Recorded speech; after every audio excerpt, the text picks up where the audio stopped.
Shalom, family. Welcome back to another segment. I decided to do teaching in a different way this time.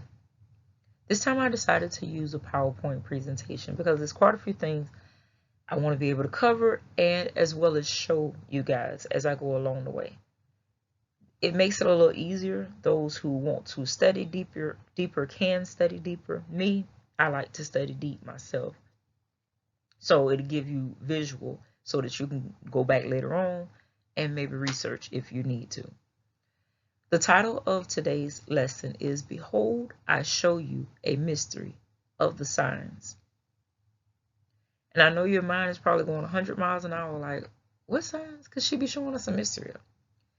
It is the same signs that are placed on individuals from the moment they come into this world.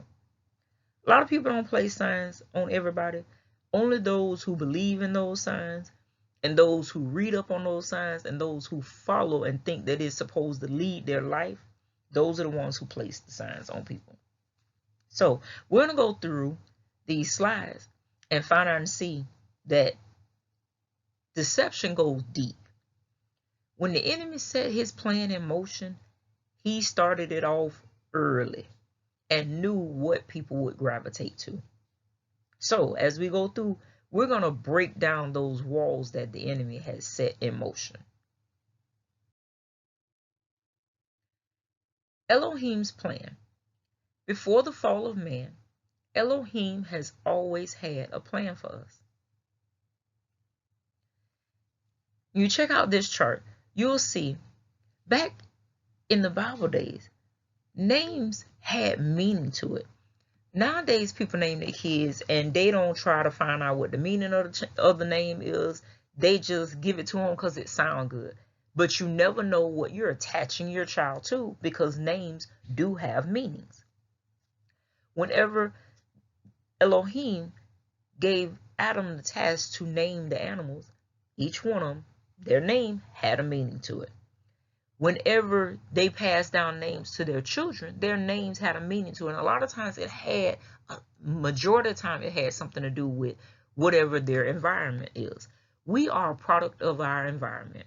And it played a big role whenever they had their kids. Whenever they had their kids, they looked at what was going on around them and they named their children based on their environment. So we know Elohim, which is God, is the God.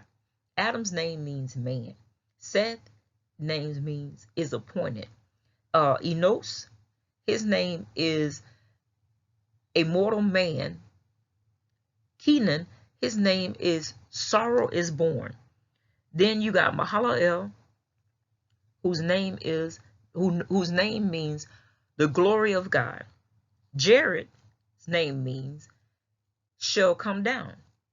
Enoch, name means instructing that. Methuselah, his name means the death shall bring. Lamech, name means those in despair. And Noah, his name means comfort and rest. So when you think about the first major names in the Bible, you come to the breakdown of the God-man is appointed.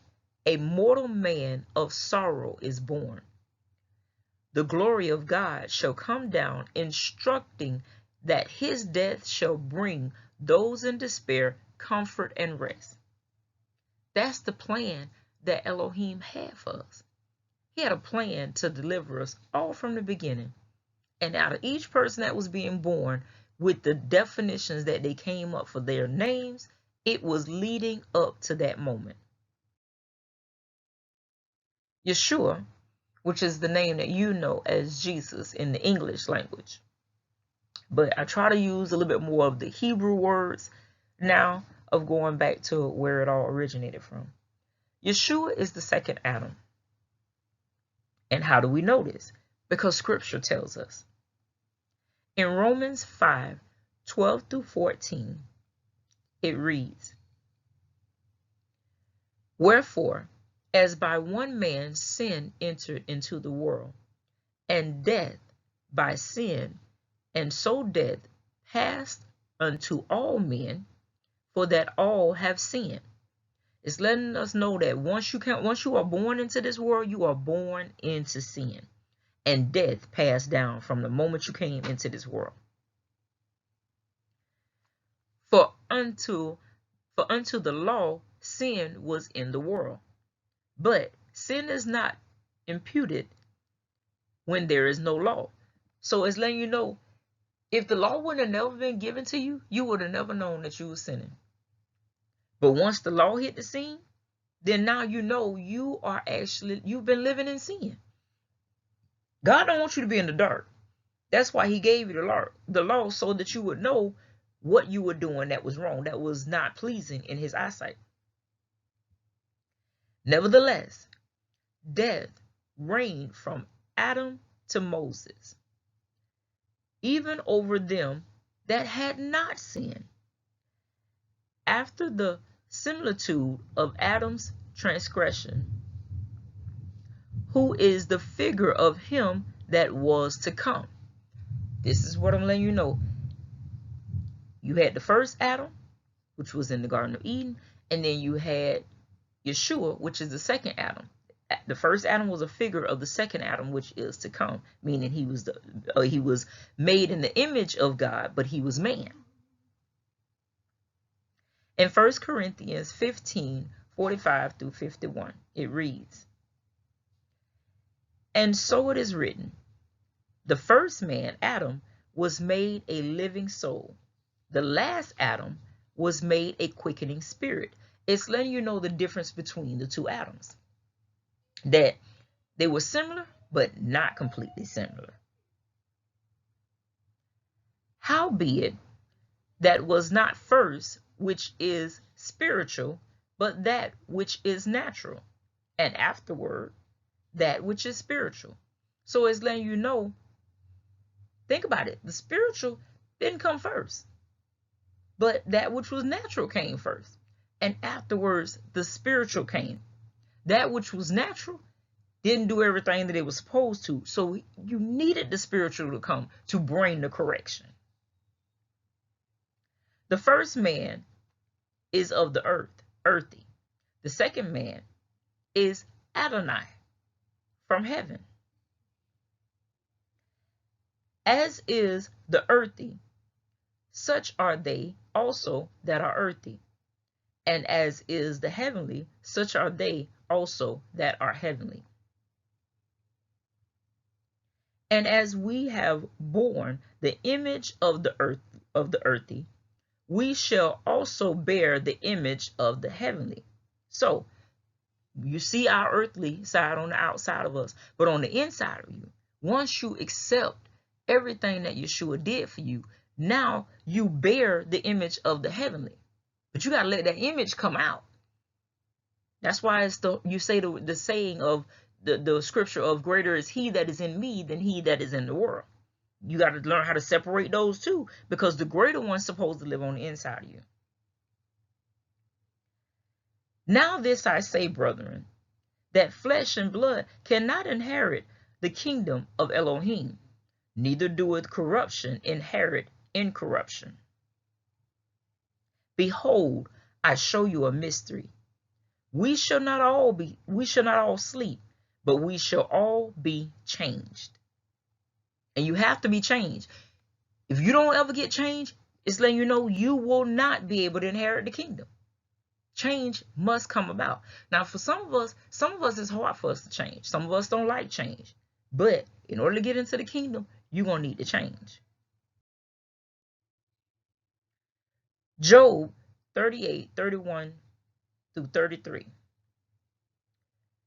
"Canst thou bind the sweet influence of Pleiades, or loose the bands of Orion? Canst thou bring forth Mazzaroth in his season, or canst thou guide Arcturus with his sons? Knowest thou the ordinance of heaven? Canst thou set the dominion thereof in the earth?"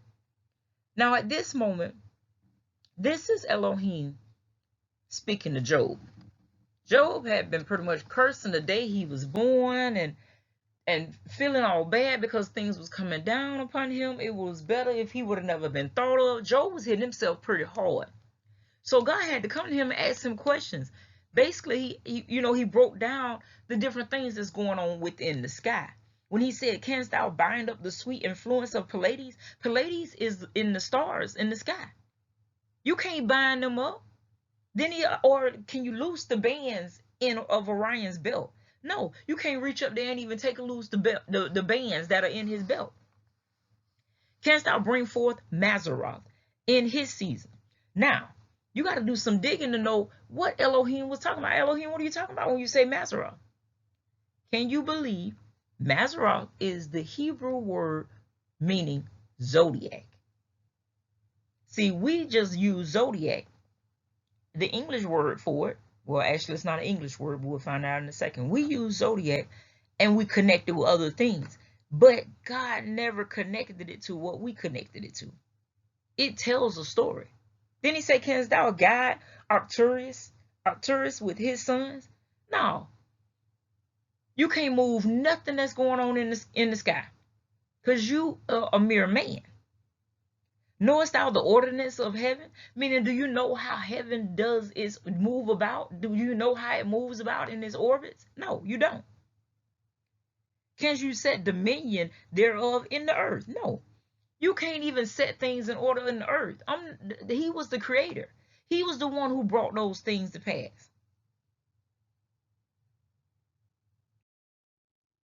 Mazzaroth. Mazzaroth is a Hebrew word meaning constellation set apart for sacred purposes. You know it as the zodiac, which is the zone of the heavens containing the 12 signs. Remember I told you, Satan connects the 12 signs to us. But that's the way he tries to make us fall. You cannot fall for Satan's deceptions on what is us, what is not us, what pertain to us, what don't pertain to us, what we supposed to pay attention to versus what we're not supposed to pay attention to. Because we all know Satan's job is to try to distract us, especially when you got a strong calling on your life. Oh, he gonna take you so far off and detour you so far off the road the way he hoped that you never find your way back. But real children of God, oh, they finding their way back. He can't keep them out there long. You might get lost, but you can't stay. These constellations show us the Alpha and the Omega. I found out some amazing stuff when I was researching these signs.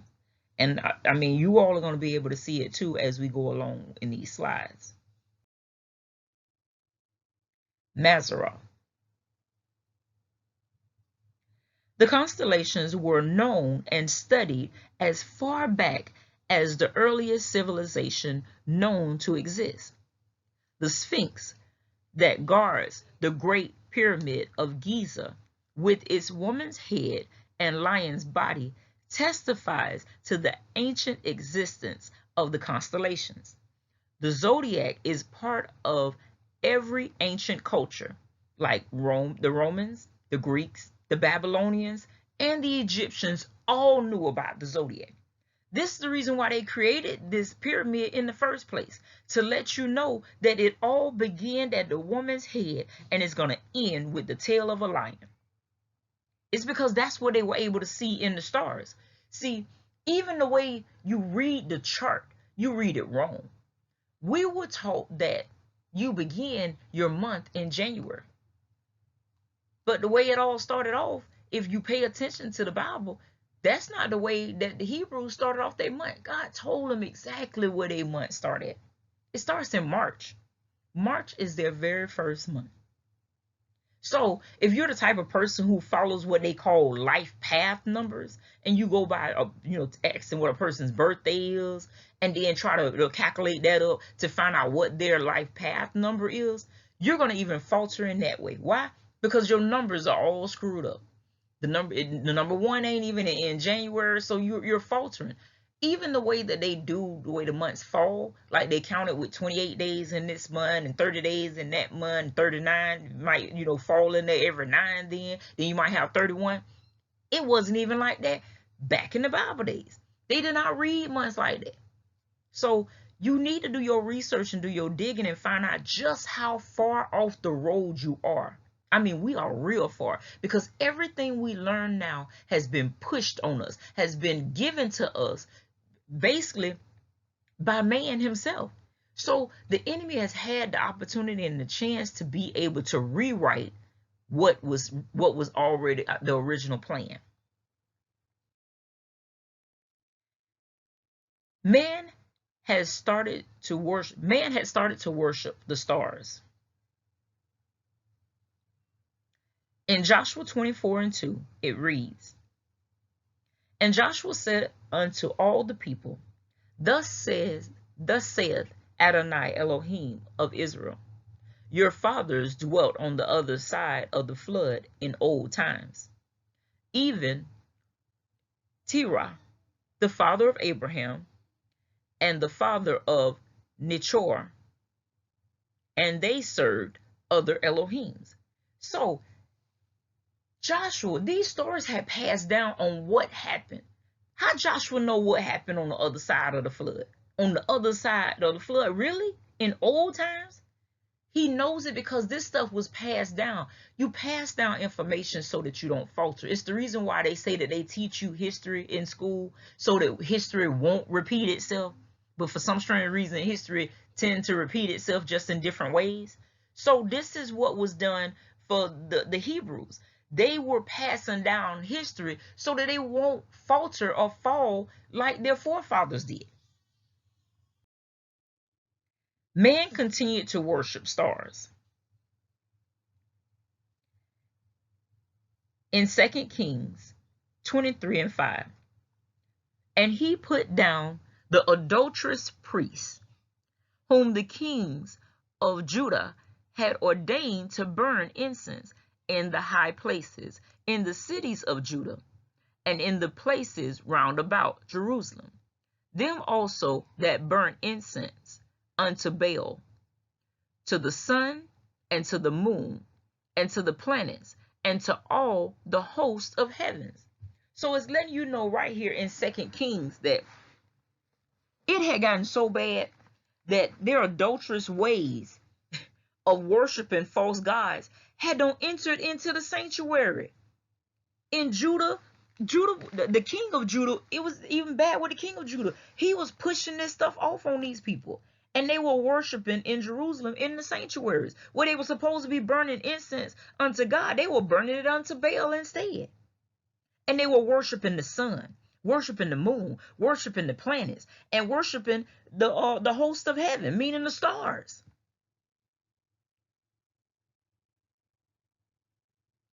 The planets were roughly divided in ancient times into two types: the fixed stars and the moving stars. The moving stars category includes our 7 solar system planets. They are called in Hebrew, in plural form, let me get this word right because I want to get it right, Kokvi Lashe. The singular is today's word, culture Lashe.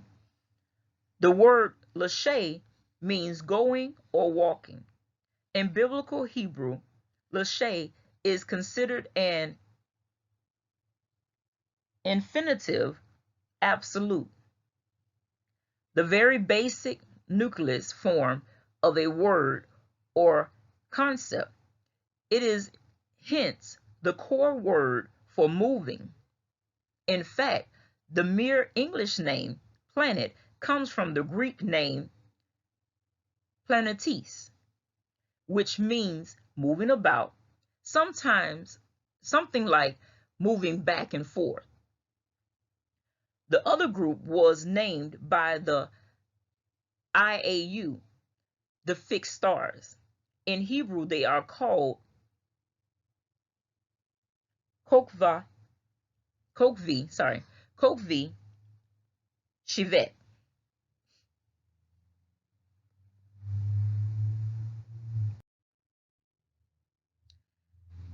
Signs in the heavens. Matthew 24:30 reads, "And then shall appear the sign of the Son of Man in heaven. And then shall all the tribes of the earth mourn, and they shall see the Son of Man coming in the clouds of heaven with power and great glory." Some of us missed this when it happened.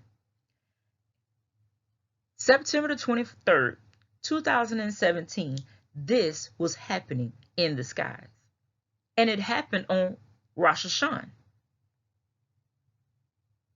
Revelation 12:1, you find this information.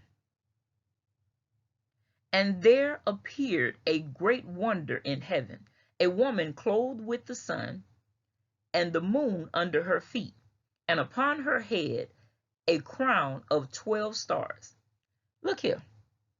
Here's the sun, which is clothed in a woman, which is at her head. There's the moon, which is under her feet, and above her head, like a crown, are 12 stars. And I got them numbered so you could be able to see them. Now, remember I told you they didn't call anything planets. They weren't even using the word planets in the Hebrew days, back in the Bible days, in the old days. They were not using that. That's a Greek word, and then we shifted over to English and we call it planet. But remember I told you it never was originated that way. They looked up in the sky and all they saw was stars. They knew that they were moving stars and they were fixed stars. So to them, even planets like Venus, Mars, and Mercury were not planets to them. They were stars. And they knew that they just moved. So on this particular day, this is what you were able to see in the sky. This is the wonder that God was talking about that happened in the sky. This is also what happened on the birth of Yeshua. But if you don't know what's going on in the sky, you won't be able to see none of those things. Back then, they passed down the stories of what was going on in the stars.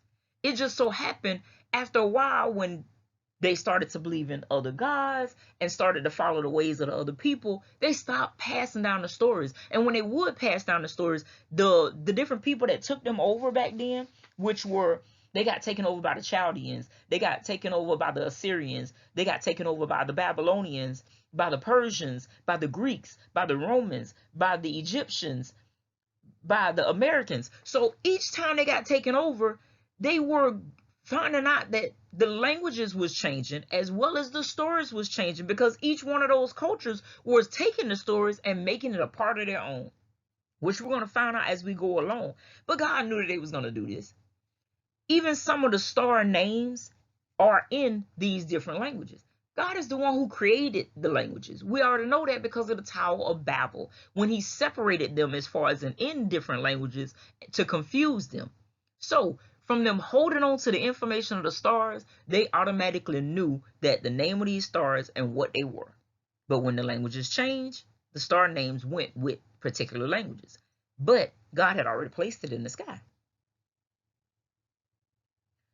Rosh Hashanah, or the Jewish New Year, is called the Feast of Trumpets in the Bible because it began the Jewish high holy days and 10 days of repentance, or days of awe, with the blowing of the ram's horn, the shofar, calling Elohim's people together to repent from their sins.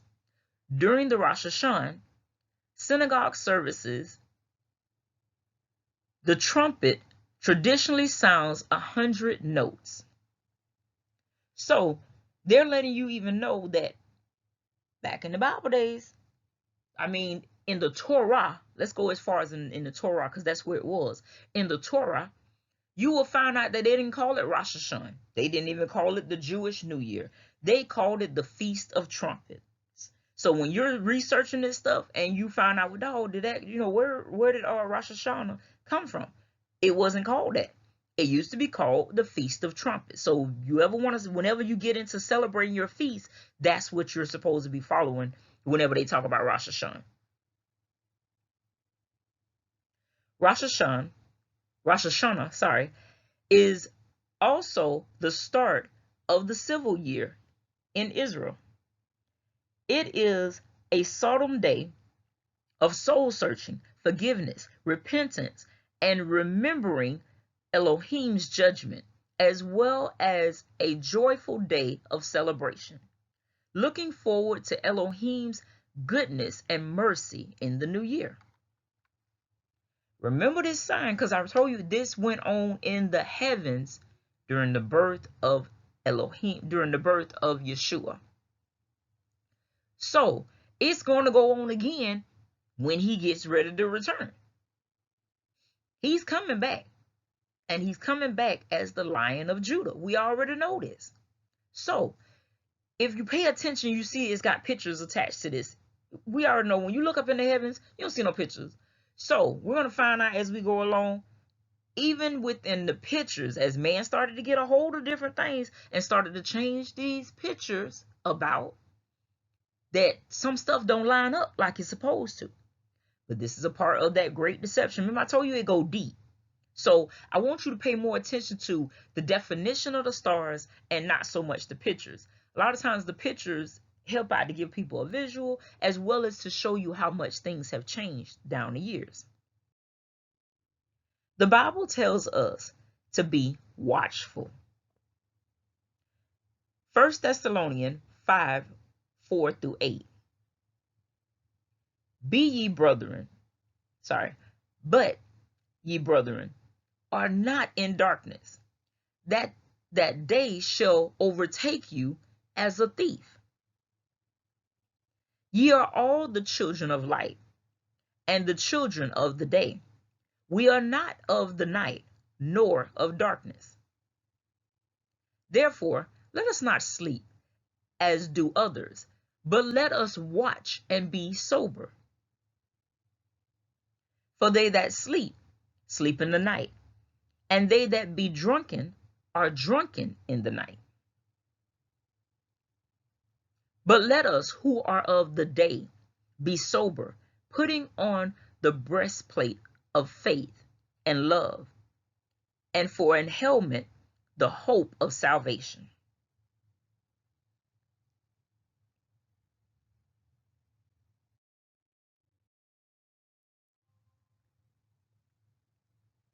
What is the difference between astronomy and astrology? Well, let's see. Astronomy examines the position and motions and properties of celestial objects.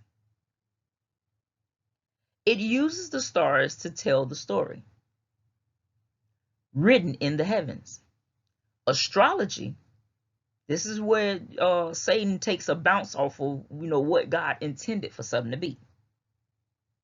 Astrology attempts to study how the position, motion, and properties affect people and events on earth. Never had anything to do with it. But this is what the enemy took it and twisted as. It attempts to tell our future based on the stars. The scripture forbids the practice of astrology. Well, let's find out and see if we can find even the word astrology in the scripture.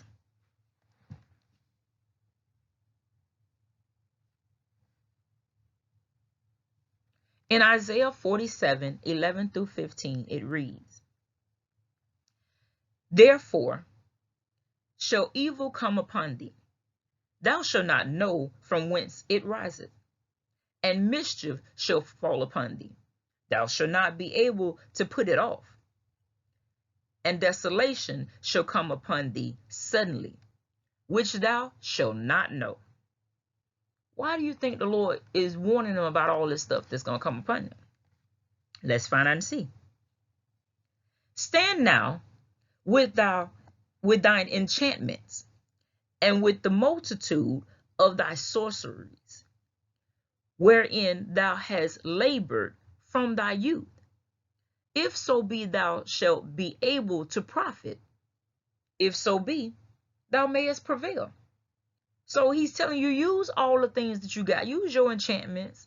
Go get your multitude of sorceries that you got going on, that you've been working on and practicing since you was young.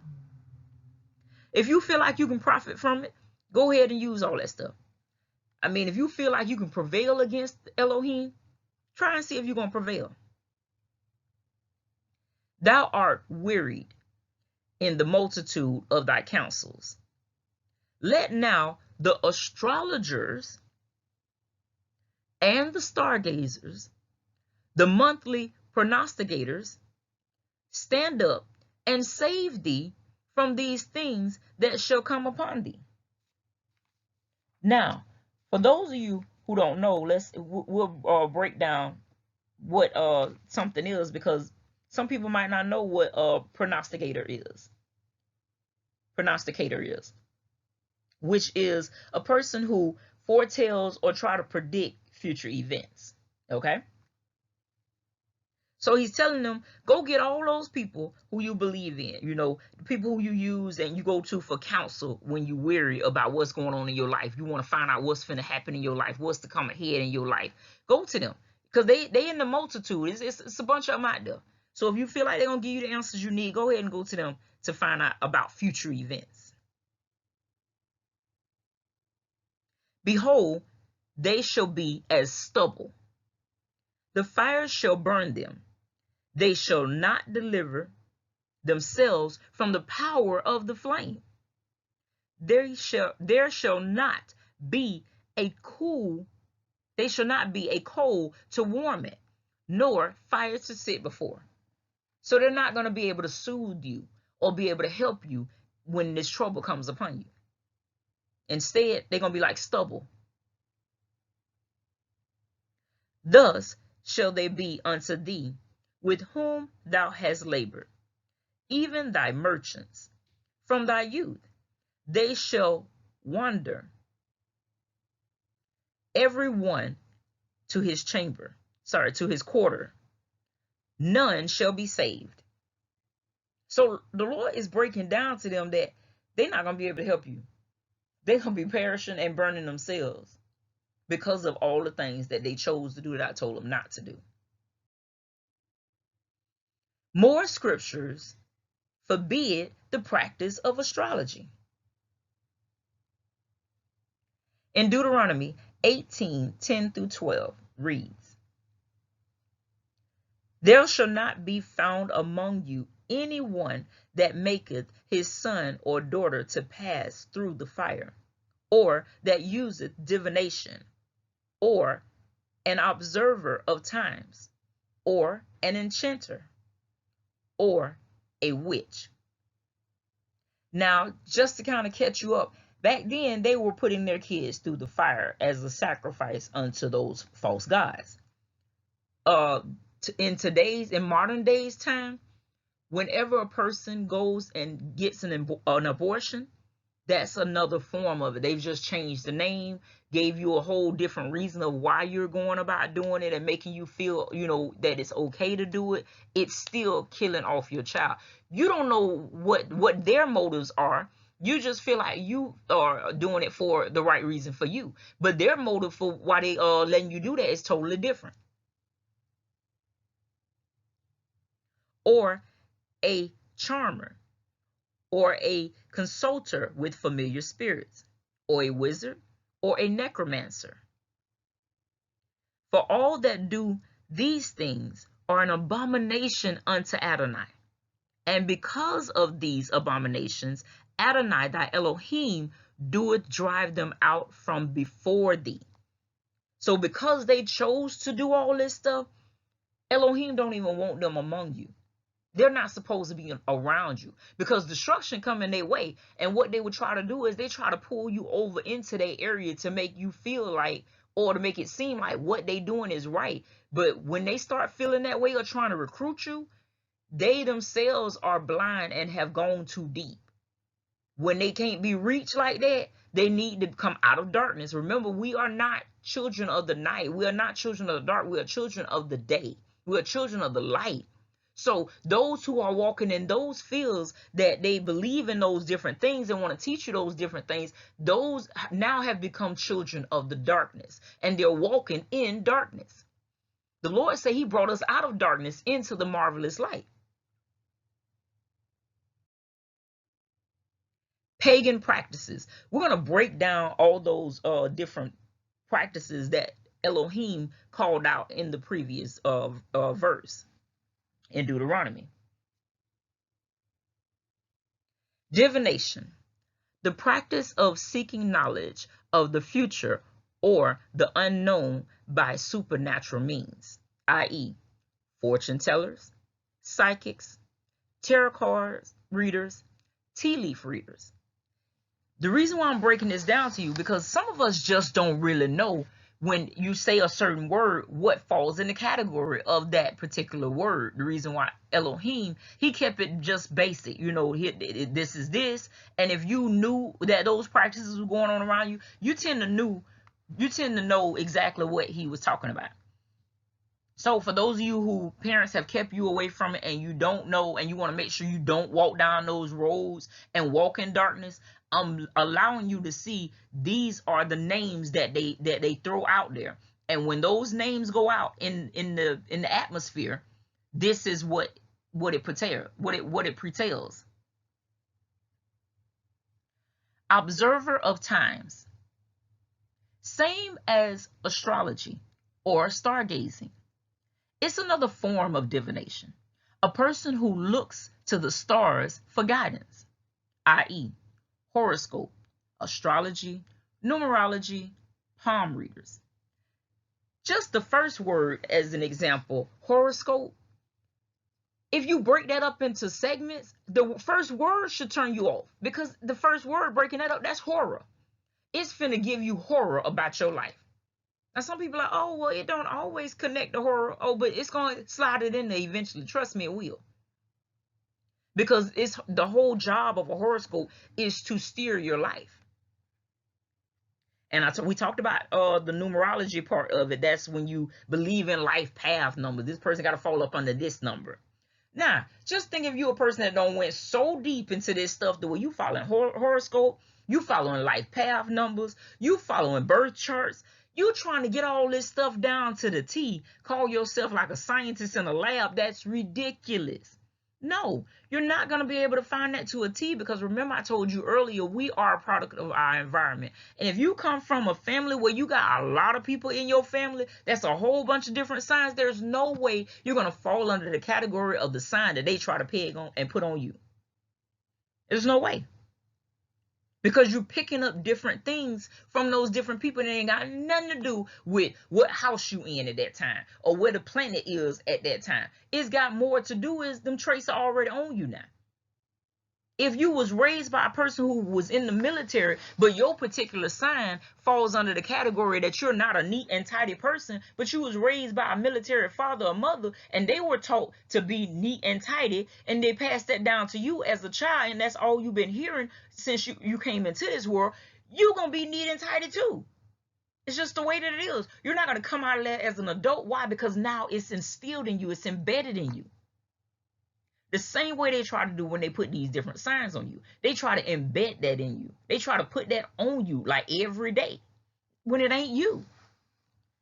I remember listening to this one lady who said that she was teaching this stuff. Now she believes in Elohim, but she was teaching this stuff at one time because she was herself walking in darkness. She said she noticed how being around those people, some of that stuff that she would tell them that fell up under that sign didn't even really resonate with that person, but they felt like maybe it's just not resonating with me right now. Maybe in the future it'll those parts of me will show up even more. No, you're trying to make all that stuff now just line up to you because somebody told you that particular sign when that ain't true. An enchanter, a magician or sorcerer, one who casts spells or bewitches, i.e., yoga, meditation, mantra, hypnosis, subliminal tapes, new age medicine. Now I know your first thought is, did she just say yoga? I thought yoga wasn't that bad. You're gonna need to research yoga very deeply, because yoga is bad. Yoga comes from your Hinduism area. And your Hinduism, people who believe in Hinduism, they believe in at least about a good 300 and some gods. There is no way for you to keep up with all that, or try to fall under the category. They got a god for everything, pretty much like your Egyptians had. During the time when Moses was among them, they had gods for everything: crops, fertility, just everything possible. They had a god for. Same with your Hinduism. They are the ones who teach yoga, but they teach yoga as this is a form of helping you. But if you research, every yoga position that is done as a worship to the moon goddess. But you don't know this stuff if somebody presents it to you as it is a form of stretches and it relaxes you. Now, there are stretches that you can do that where you are not performing worship signs to the moon goddess. There are. But every last one of those things that they teach you in yoga, you need to research that stuff. If that's what you have been doing, you need to research that. I've looked at other people who've come away from the yoga. Once they really found out what they were doing, they got into it just like anybody else, because it was presented to them as something good, as something positive. Okay, next one after yoga, meditation. I know you're saying, well, hold up, wait a minute. Is not meditation in the word, in the Bible? It is. It really is. The Lord said that you are to meditate, but you meditate on the word. New Age people teach you that when you meditate, you empty out your mind and allow your thoughts to go empty. No, the Lord don't never tell you to empty out your mind. Why? Because we are a vessel. And by us being a vessel, that means if you empty out that vessel, it is open for things to come in. And once it's open for things to come in, you never know what is going to come on the inside of your vessel. Now you got to combat evil spirits, all because you decide to leave your vessel open. No, when you meditate on what God tells you to meditate on, which is meditate on the word, then you leave no open room for the enemy to have playing room. What about the word mantras? Mantras, that's words or sounds that is repeated to aid meditation or in concentration. Once again, another part of your New Age practices that teach you to listen to these different sounds and these different frequencies. And then, it can get you into a zone. It does. Yeah, it does all of that. But they are setting you up and lining you up in order for these spirits to be able to come in. Spirits need something to house. It needs something to get in order for it to do what it do. Without something to house, then it has no power. Hypnosis, I'm pretty sure you already know what hypnosis is. But hypnosis uses things like sounds too. If you've ever seen somebody hypnotize a person, you'll notice that they will snap their fingers. They will use repetitive words. They will use just one word as a trigger.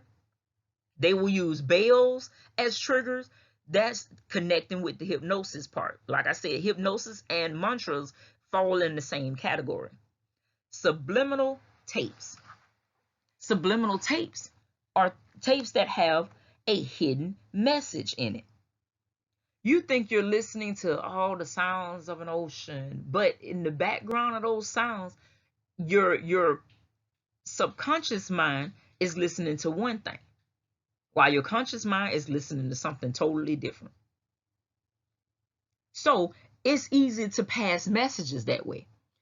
I can remember when I was younger, when they started taking like the rap music and stuff like that, and somebody, for some strange reason, played it backwards and learned that in certain songs there were subliminal messages hidden within those tapes back then.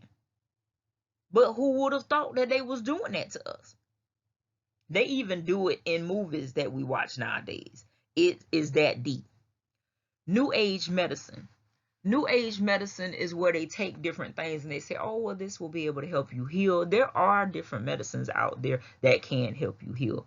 But the way the New Agers do it, they do more like a potion concoction in order to make their types of medicine. Witches, a person who practices magic. One who deals with demonic spirits, the practice of white or black magic. There is no such thing as good magic. Both come from Satan, i.e., Wicca, white or black magic, casting spells, seances. Now, even me myself, I had to look up the word Wicca because, like, I don't know much about these areas. Some words I've heard of from movies before, and you see the people do the certain things from movies as you coming up. But there's some stuff that I hadn't heard about because, like I said, I'm not over in that area, so I wouldn't know about it. So certain things I had to look up. Wicca means it claims to be pre-Christian. It claims to be a pre-Christian religion. But Wicca dabbles deeply in the satanic sides of rituals and all that. Okay? And remember I told you got white or black magic out there. Just because they changed the color does not mean that it made one good versus the other one not. It didn't. It's still the same thing. Seances. A lot of y'all pretty much know what a seance is, but it's contacting the dead, especially through a medium. And we'll find out what a medium is, in a little bit because it's in a whole nother segment. Charmers. To put a spell upon someone. The change of a magical verse or formula, i.e., quote symbols, talismans, amulets, crystals, New Age positive thinking, and conversations. You ever been around people who say stuff like what they mean by New Age, when they say New Age positive thinking or conversations, when they say you're being your lower self. I'm being my higher self. I can't be around you because we're not on the same frequency. I'm vibrating at a different frequency than you are, and that's why we're not getting along right now. No, it's because you now are picking up this New Age thinking, and your conversation is changing, but you're still the same person who you was before, just using different words and trying to think differently. Same person though.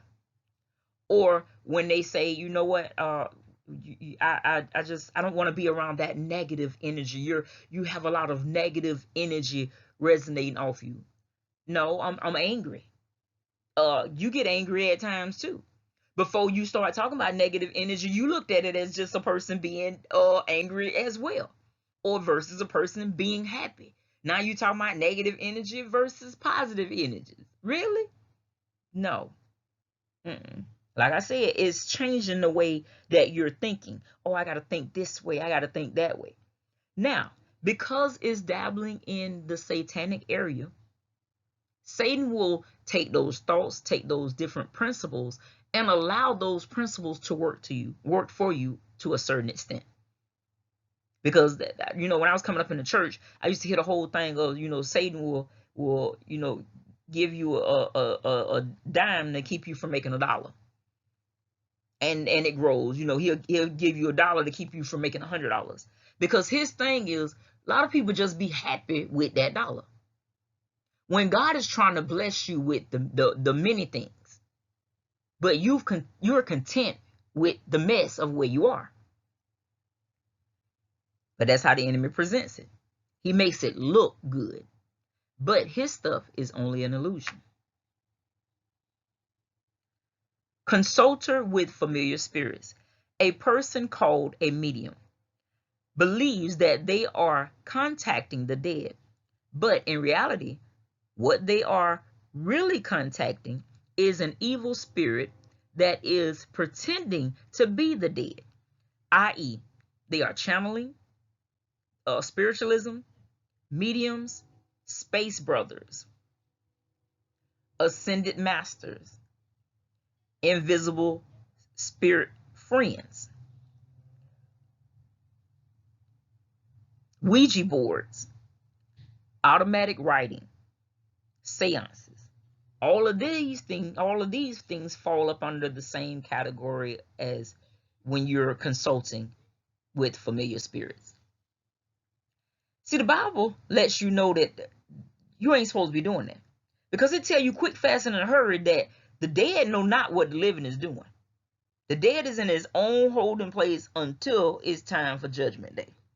They don't know nothing about what you got going on. They don't have their own little world going on down there, and they decide to leave their world to step into the dream world to come talk to you. No. Familiar spirits are evil spirits. The reason why they are called familiar spirits is because they have been walking with your ancestors for a long time. They know exactly how your ancestors look. They know exactly how they smell. They know exactly how they sound when they talk. They know exactly the words that they say to you. So by them picking up all those traits, to you, they become familiar, which makes you comfortable being able to talk to them when you are in a dream state. But that ain't them, because I already told you, the dead know not what the living is doing. They ain't coming to visit you. No, they not. If you see anything like that in your dream, just know that ain't them. That's something you should not be communicating with. That's somebody you should not be talking to, because they're trying to get you to a comfortable state. Remember, I told you that we was going to come back to that word medium, and I told you a medium is a person who communicates with spirits between the spirit world and our world.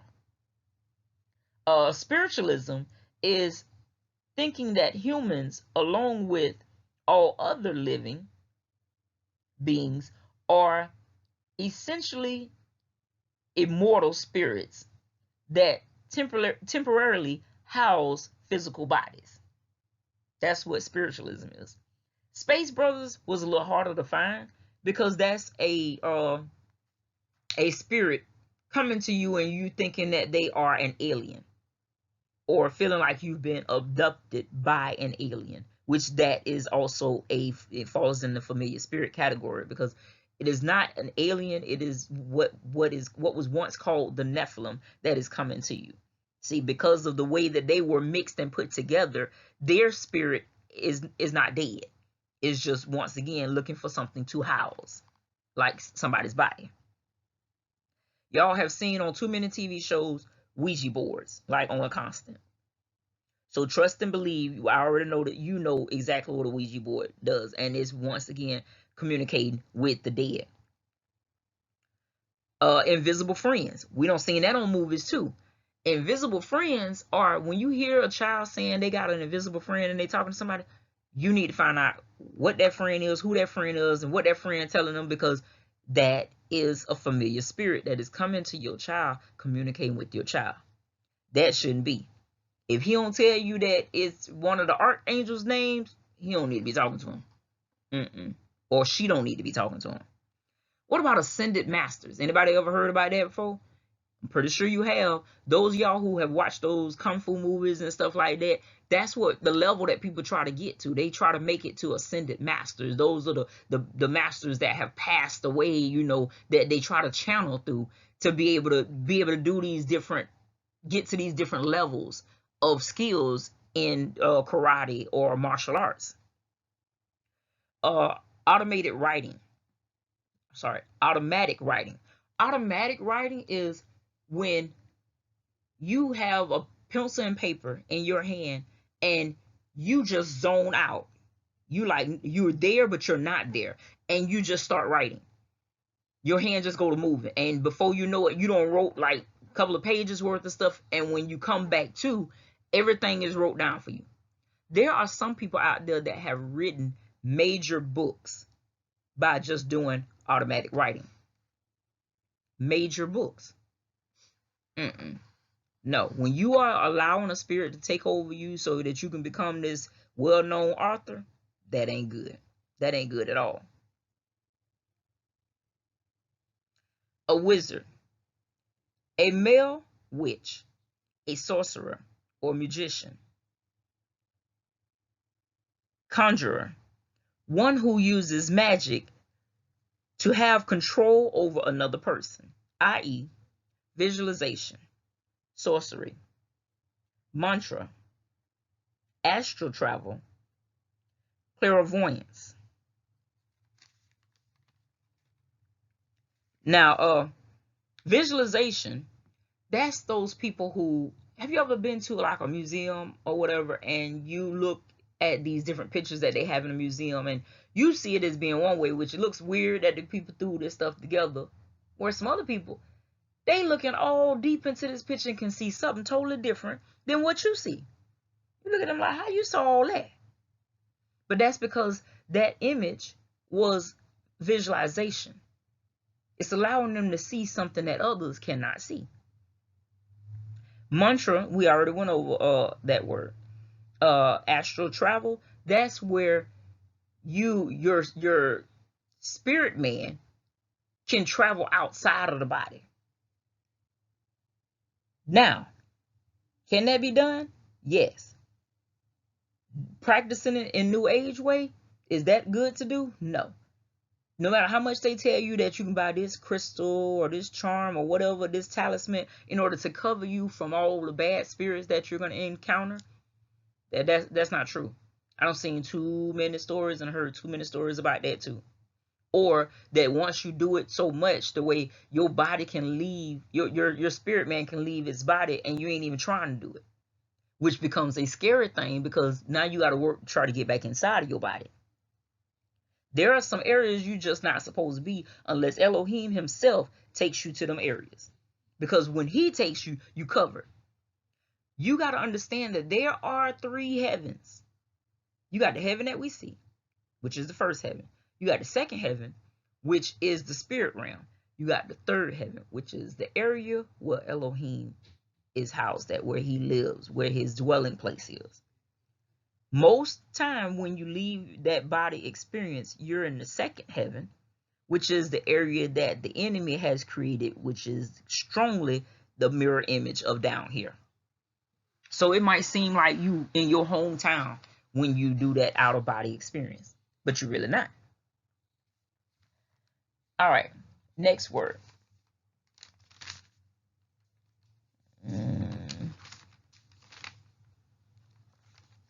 Which I don't see where I put my word clairvoyance.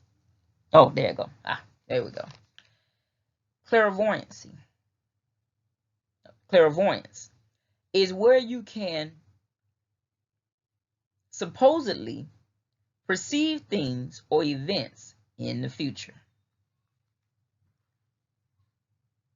So, every last one of these areas were pagan practices that Elohim told us not to be involved with. Just because they've changed the names or the different ways that you approach it, still doesn't make it right.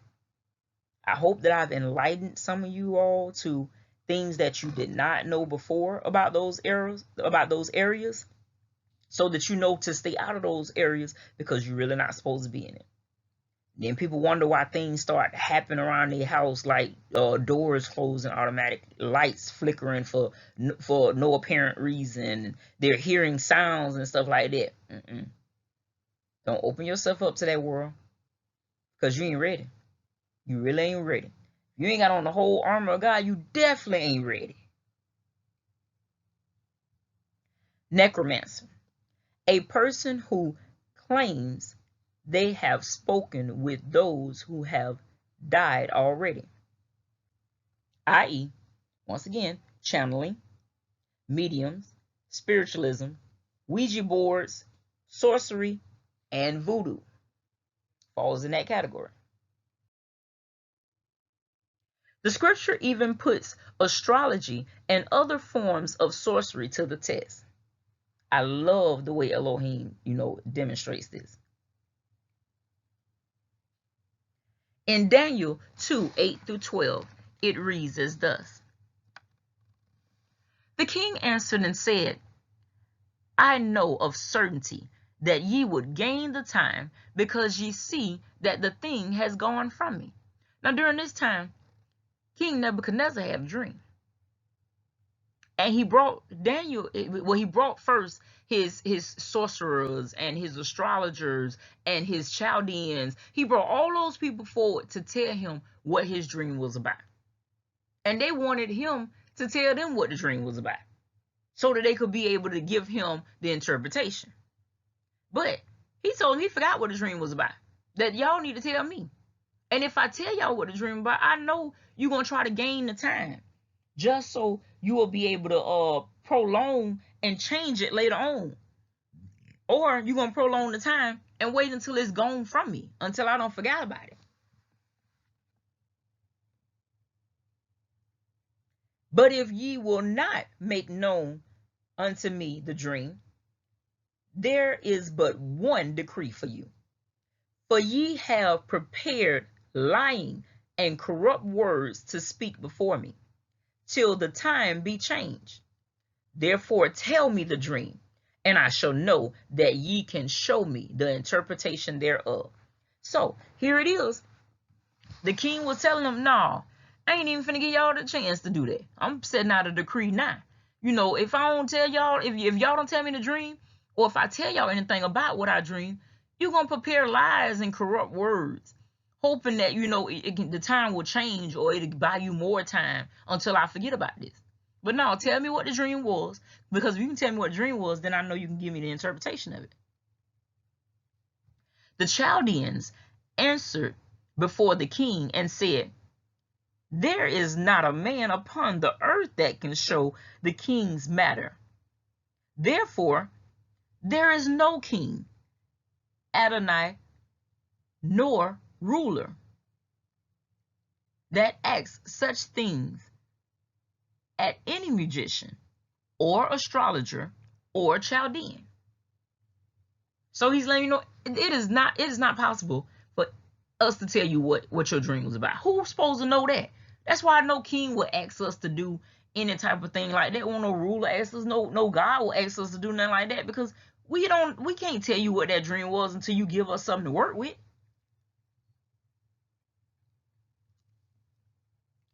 And it is a rare thing that the king requireth, and there is none other that can show it before the king, except the Elohims whom dwelling is not with flesh. So he's letting you know, because you know they believe in other gods. So they was like, the only way somebody can do that, it won't be no flesh and blood that reveal that. That's gonna have to be the gods themselves that reveal that to you, because flesh can't give it to you. For this cause the king was angry and very frustrated and very furious, and commanded to destroy all the wise men of Babylon. Now, among those wise men was Daniel himself. Actually, he was like head of the wise men back then. None of the rest of them couldn't tell him that. So he was like, you know what? There is no need for y'all. Y'all can't tell me the interpretation of my dream or what my dream was about. Why I got y'all here? I don't need y'all. I'm paying y'all for no reason. And y'all living lovely for no reason. Daniel's reward for interpreting King Nebuchadnezzar's dream. In Daniel 2:47-48. The king answered unto Daniel and said, of a truth it is that your Elohim is Elohim of Elohims, and an Adonai of kings, and a revealer of secrets, seeing thou can reveal this secret. Ain't nobody above your God, Daniel. Your God revealed this secret to you. Man, he's the greatest, because he showed you this. Nobody else wasn't able to reveal it, and they believe in a whole bunch of gods. So truly, he is king above all kings. Then the king made Daniel a great man, and gave him many great gifts, and made him ruler over the whole province of Babylon, and the chief of the governor over all the wise men of Babylon. So not only did he get rewarded for telling him what the dream was about, but he also made him ruler over the province, the chief governor over all the wise men. See, when God bless you, when Elohim bless you, see, it ain't nothing that he raised you above, the level that man will ever put you at. Man got to acknowledge, listen, you need all this because you just too much. Your God is just too much.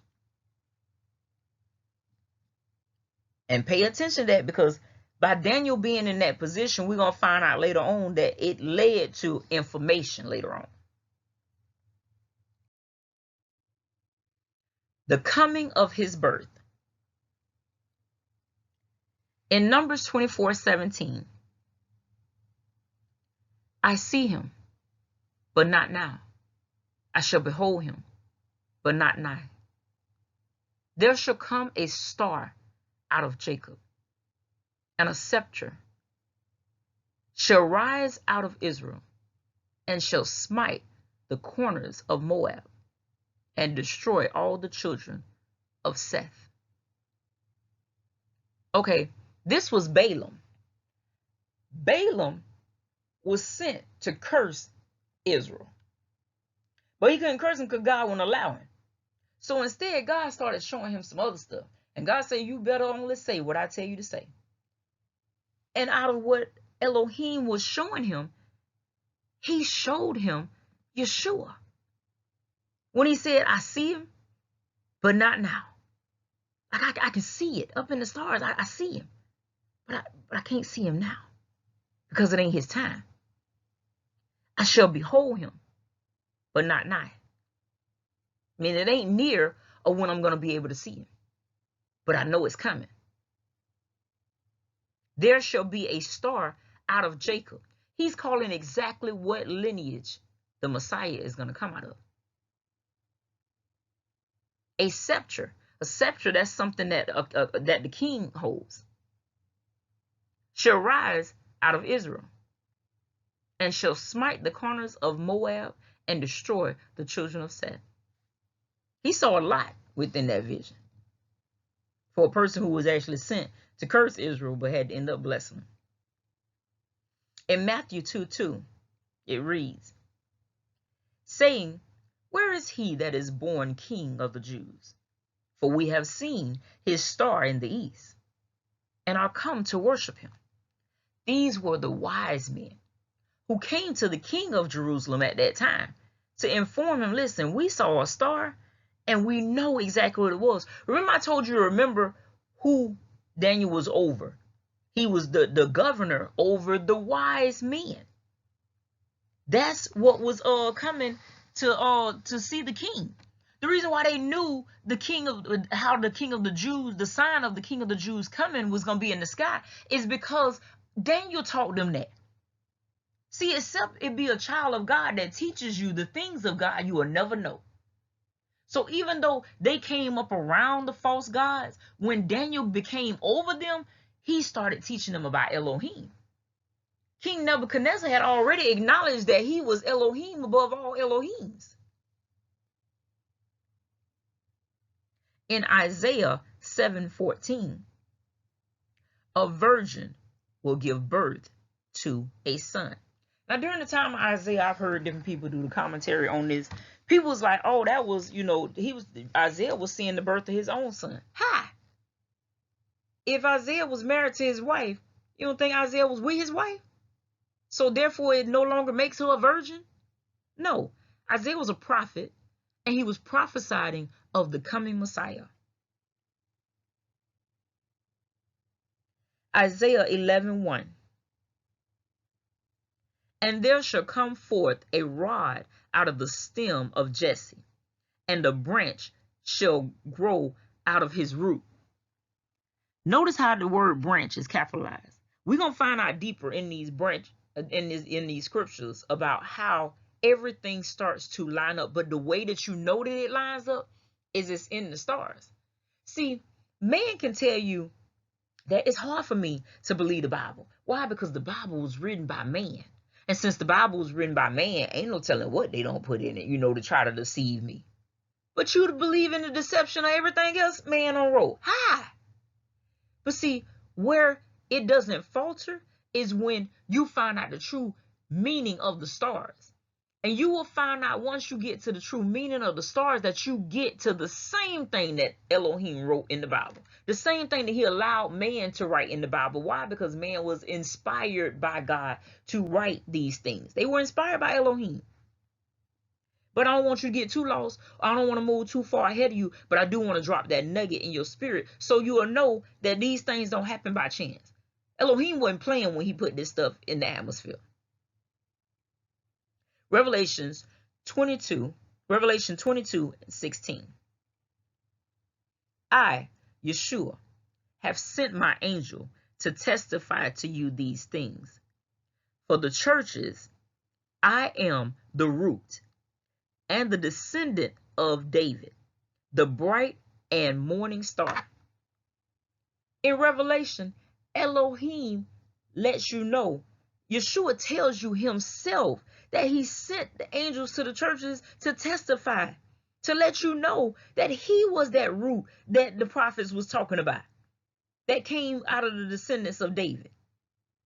See, they thought it was like one of David's sons. No, he was talking about the Messiah, the one that was going to save us all.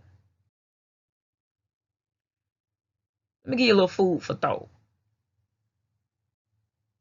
Habakkuk 2:2-4 reads, And Adonai answered me and said, Write the vision, make it plain upon tablets, that he may run that readeth it.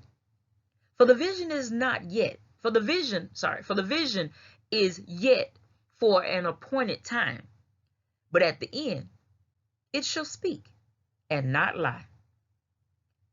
Though it tarry, wait for it, because it will surely come. It will not tarry. Behold, his soul, which is lifted up, is not upright in him, but the just shall live by his faith. Whose faith? Who is Elohim talking about? What is Adonai really saying to Habakkuk? What he was revealing to Habakkuk was, not only am I telling you to write down a vision and make it plain, I also wrote a vision and made it plain. See, Elohim, he placed each star in heaven. He gave Adam the instructions to name the animals, but he didn't allow him to name the stars. Why? Because he saved that just for himself, so that it could tell the story of the coming Messiah. So that you can't say later on that man did this and man did that. No, the Creator put what was going to happen in the sky, so that you can't falter, so that you wouldn't fall away from it if you found out that it's been up there all along.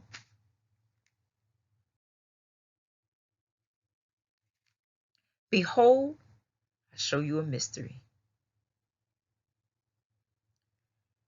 Adonai told Habakkuk to write the vision down and to make it plain. Elohim did the same thing when he first created the world, but we just never paid attention to it. We see it all the time and talk about how beautiful the stars are. We also know that they form pictures in the sky. We have heard of some of their names, but we never noticed that Elohim wrote down his plan for us before the world was established. The patriarchs of the Bible knew what Elohim's plan was, but the people stopped telling what was written in the skies. Once they started to follow the ways of the people who were in the same environment as them.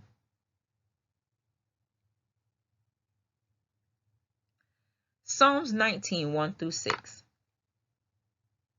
The heavens declare the glory of Elohim. The firmament shows his handiwork. Whenever you look up in the heavens, you see Elohim's glory.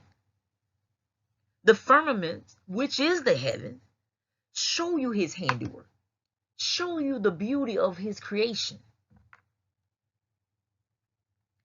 Day unto day uttereth speech, and night unto night showeth knowledge. Day unto day. This is when, as the daylight is going on, you cannot see the stars. You cannot see the movement of the stars. Remember, you got fixed stars, you got moving stars. So when it is daylight, you cannot see what's going on. But day unto day, it's uttering speech. It's moving about. It's telling the story. And night unto night, it shows knowledge. Because at nighttime, you can see what's going on in the heavens. You can see the movement, what's going on in the stars. You can see the placement of the stars. And it's giving you knowledge. You just need to know what it's saying to you, or the story that it's telling you. There is no speech nor language where their voice is not heard. Remember I told you during the time of Babel, they were all speaking the same language. But when God confused them, the languages split. But they still knew what was in the heavens. They still knew the story of the stars. So it passed on from language to language. And you never stop hearing the voice of what's going on.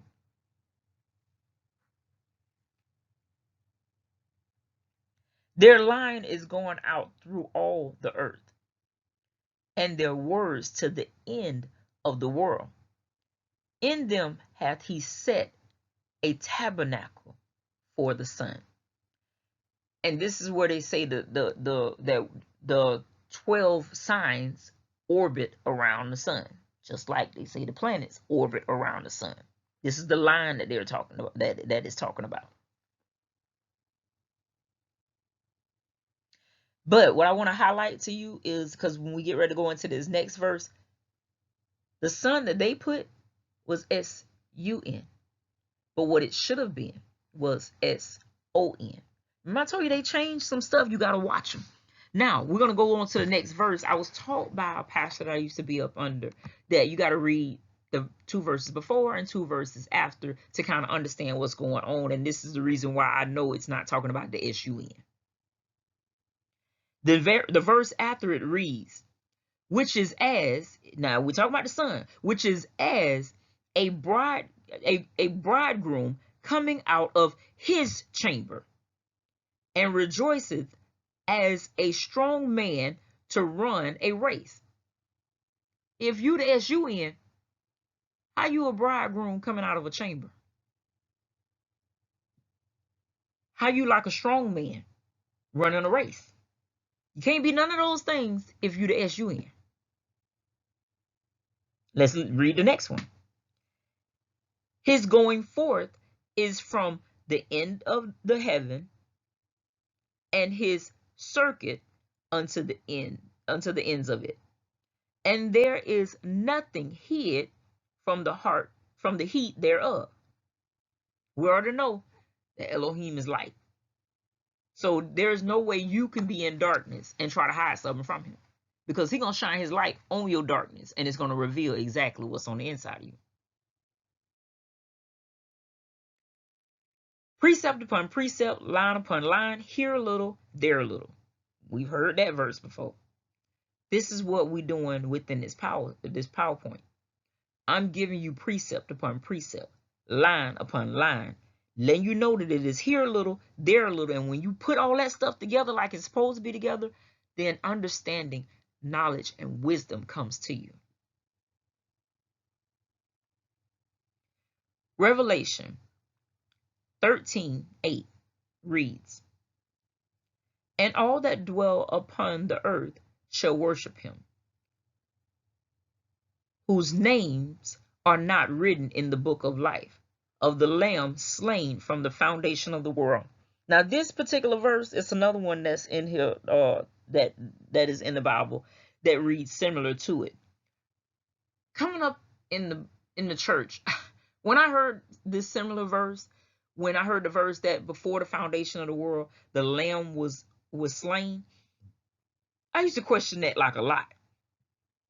And I don't even really think that I got answers back then. They tried. They really did. But I'm like, in my mind, I'm looking at what they were saying, and I'm like, how in the world can the Lamb already be slain before the foundation of the world? Meaning before the world was formed. Before the earth was, in its form that God created it in, the lamb was already slain.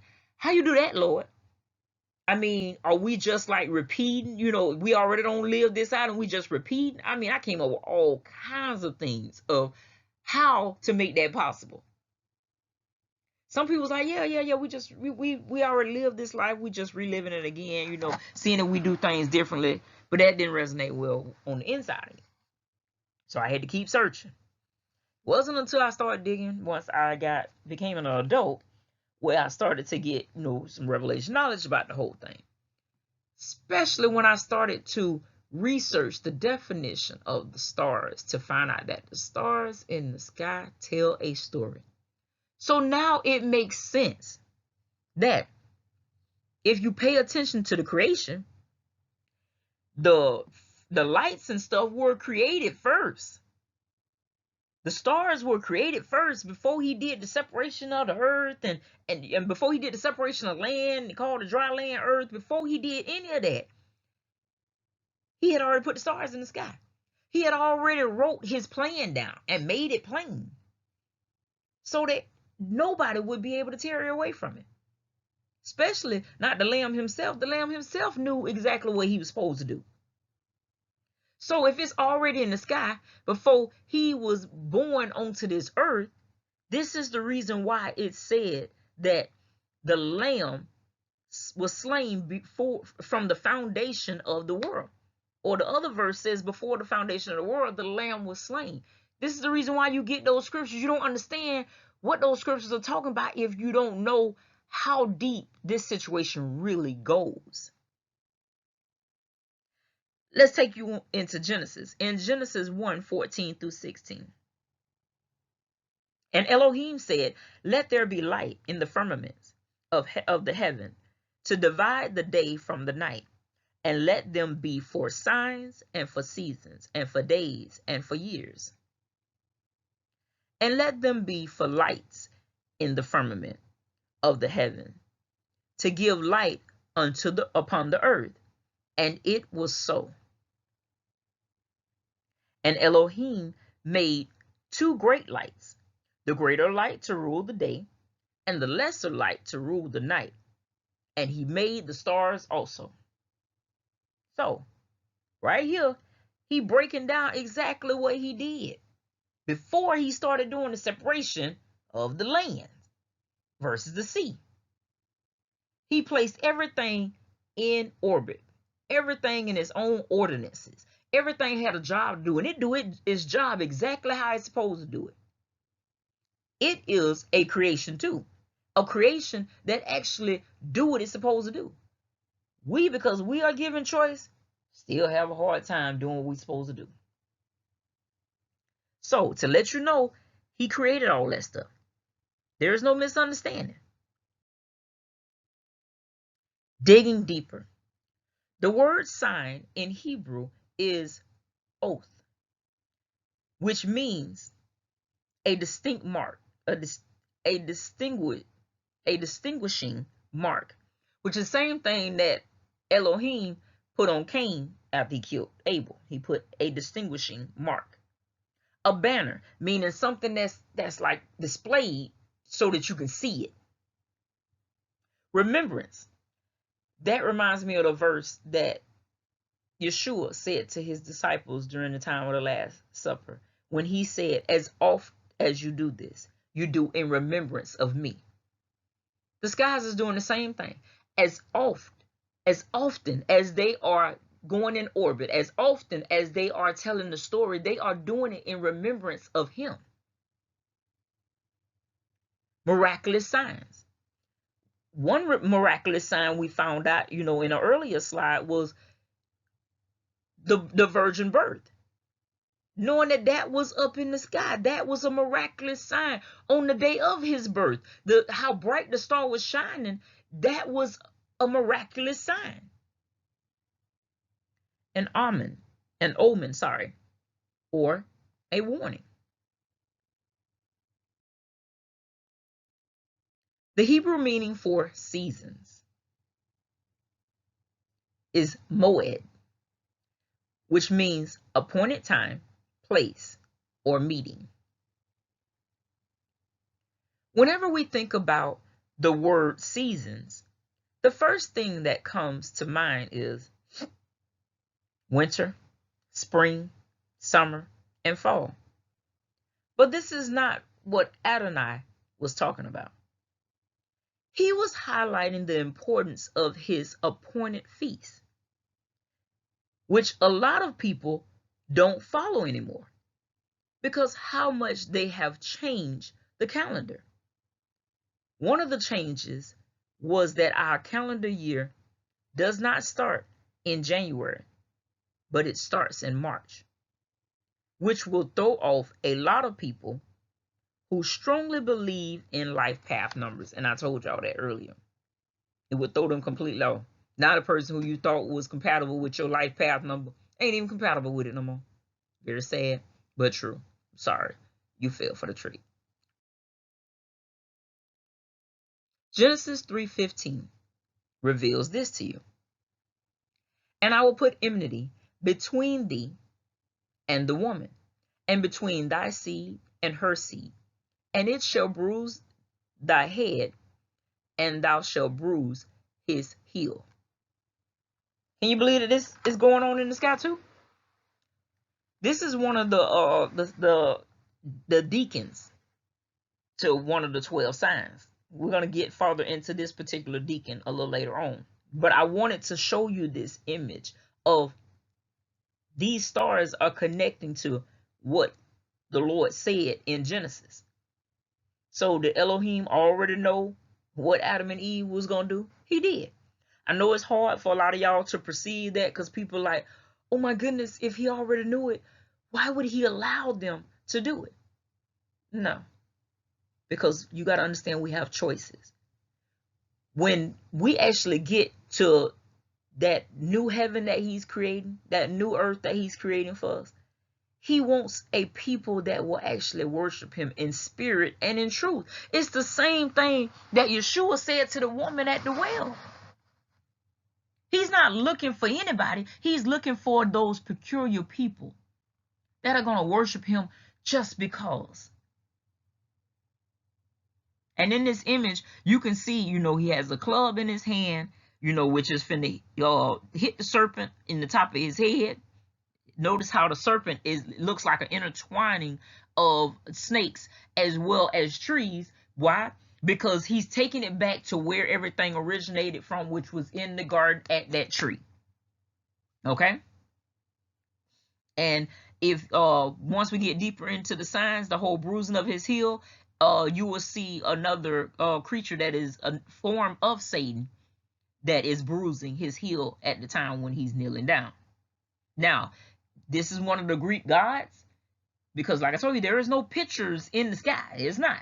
So the Greek gods started twisting the stories and turning it to make it out to be their own story. But even parts of their story, if you pay attention to it, will still only line you up to Elohim, to Yeshua. Elohim's creation. Psalms 147:4. He telleth the number of the stars. He calleth them all by their names. Isaiah 40:26.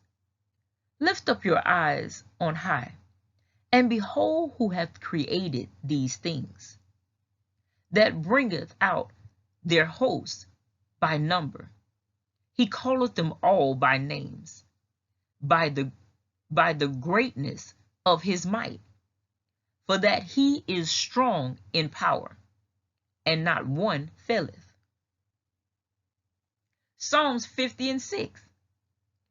And the heavens shall declare his righteousness, for Elohim is judge himself. Selah. Amos 5:8. Seek him that maketh the 7 stars and Orion, and turneth the shadow of death into the morning, and maketh the day dark with night, that calleth from the waters of the sea, and poured them out upon the face of the earth. Adonai is his name. So these are all verses connecting you back to Elohim created the stars. Not only did he create the stars, he named every last one of them. He didn't even leave that up to Adam to do because he had a plan. There's no need to do that with Adam. He already gave Adam a job.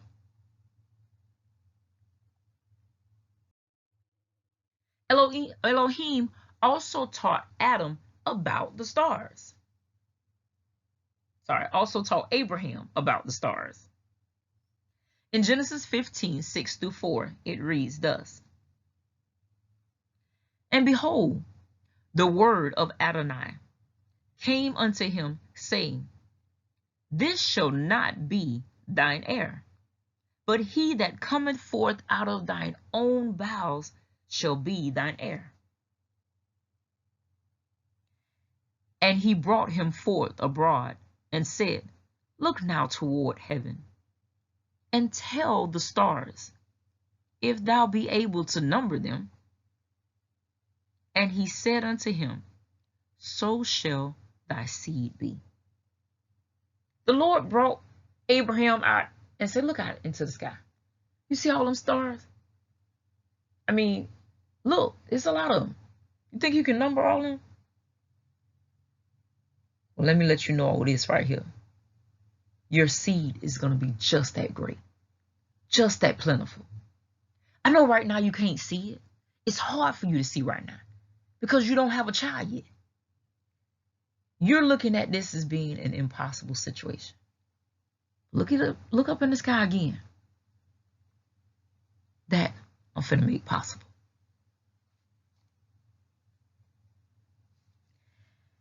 And he, which is Abraham, believed in Adonai, and he counted it to him for righteousness. Because he believed, God looked at him as being a righteous man. We've been using signs since the world began. The Paleo-Hebrew signs, it was just writings, and each writing meant something. Then you got the pictograph, which also had meaning to it. And the pyramid pictographs. In ancient days, the signs that they used were these. Here are some signs that we use today. We use road signs to help get us into place or to tell us, about different things or what's coming ahead. We use national park pictographs that show us where different things are. If we're looking for picnic tables, if we're looking for an area to park, we're looking for an area to sleep, an area where we can eat, hike at. This is what we use. We look at these maps with these different pictures. We use map key symbols to show us where things are located at. So signs are not new to us. We see signs all the time. It gives us information and tells us what to do. Some signs you need a key just to understand it. Like when we are trying to read a map, a road map. Let's use the Bible symbol key to help us read what's in the stars. The Bible symbol key. Christians are known as sheep, fish, bride, which is considered as a woman.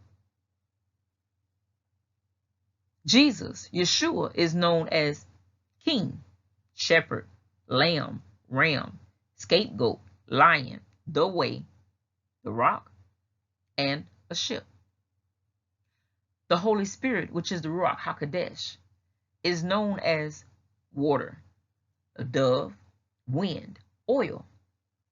Hell is known as fire, outer darkness, smoke. Satan is known as a dragon, a serpent, a scorpion, and fallen angel. Part of the deception. Satan decided to take Elohim's use of the stars and twist it to keep you distracted so that you wouldn't find out what was actually written in the sky. If he can take your mind off Elohim so that you focus on yourself, then you won't search for truth. Remember, he wanted to be above Elohim. The serpent, which is a symbol of him, attacks you in 3 different ways by using his claws and his stinger, which represent the lust of the eyes, the lust of the flesh, and the pride of life. These are the same way he got Eve in the garden. Constellation map of the heavens. Now, in the ancient days, this is what the map of the heavens looked like. Like I say, you didn't have pictures back then, you had stars. But each one of these stars connected to a meaning. Okay? And we're going to go through each one of these one at a time. Not all today, because the video is getting pretty long. In ancient times, there are 48 signs in the circle of the heavens. The line is the path of the sun through the constellations, and this is where we get the 12 main constellations. The number 12 is significant. 12 is Elohim's perfect number of order. There were 12 unleavened cakes of bread were placed. 12 unleavened cakes of bread were placed in the temple every week with frankincense. Yeshua was 12 when they found him in the temple teaching. There were 12 tribes, 12 disciples, 12 stones on the priest's robe, the ephod, 12 gates. The way to read the signs is by starting in Virgo, in the direction of the sun. You start at the head of the woman and end at the tail of the lion. And see right here, this is Virgo. You start right here at her head, and once you go around in the circle, you're going to end at the tail of the lion. So the 12th sign would actually be the Leo. But like I said, with the way we follow the calendar, Leo does not fall as the 12th sign.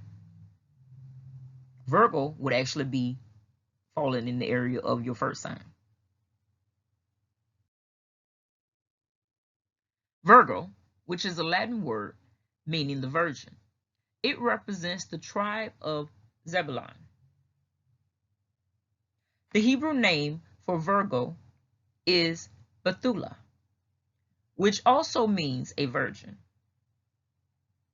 Isaiah 7:14. Therefore, Adonai himself shall give you a sign. Behold, a virgin shall conceive and bear a son, and shall call his name Elohim, which means, and shall call his name Emmanuel, which means Elohim with us, which is God with us. Sorry, flipping names. But these are the signs that we're finna pay. This is the sign and the deacons that we're finna pay attention to at this particular time. This is Virgo. This is Kuma Bernice. This is Boots, and this is Centaurus. Virgo. She is holding a branch in her right hand and ears of corn or wheat in her left hand. The brightest star in the constellation is Spica, which is Latin for ear of grain. The Hebrew name for the star is Semich, which means branch, as does the Arabic name, which is El-Zemich, In Egypt, the star is, hold on, I want to pronounce it right, Espolia,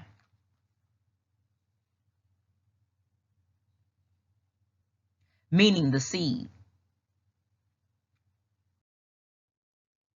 Deacons for Virgo. The three deacon constellations associated with Virgo is Arcoma, Centaurus, and Boots. In Hebrew, the root word coma means to long with desire, as when David said, "My flesh longeth for thee in a dry and thirsty land, where no water is." Psalms 63:1. And the derivative kuma means the desired one. Virgo tells of a virgin bearing a son called the branch who shall come down. Zechariah 6:12-13.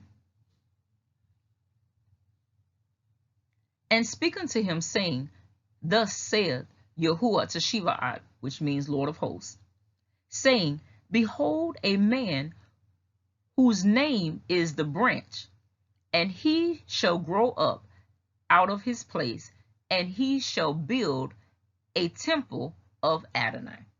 Now, remember the branch, they talked about that coming from the line of David, from the kingship. But the branch that they was talking about, remember, it also told you it's capitalized.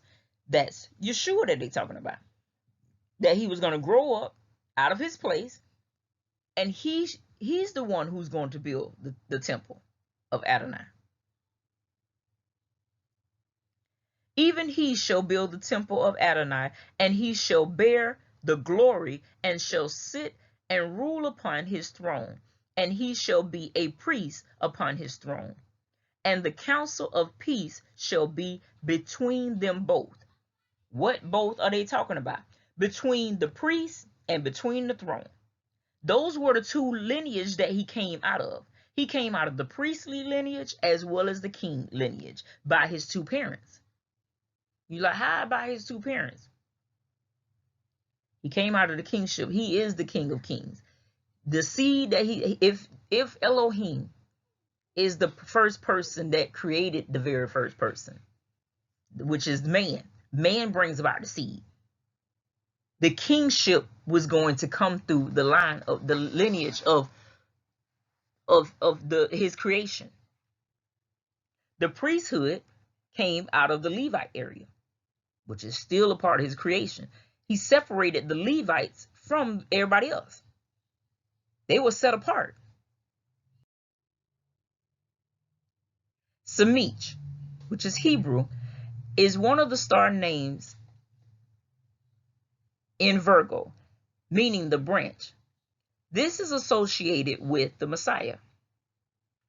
Isaiah 4:2. In that day shall the branch of Adonai be beautiful and glorious, and the fruit of the earth shall be excellent and comely for them that are escaped of Israel. Jerusalem 23:5. Behold, the days come, saith Adonai, that I will raise unto Daniel a righteous branch, and a king shall reign and prosper, and shall exalt, and shall execute judgment and justice in the earth. Zechariah 3:8.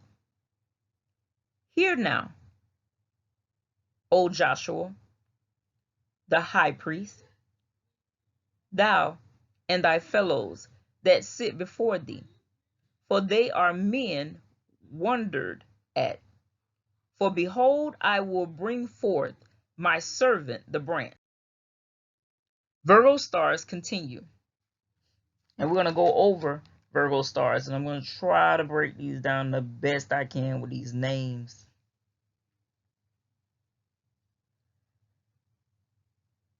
Sabila or Subala.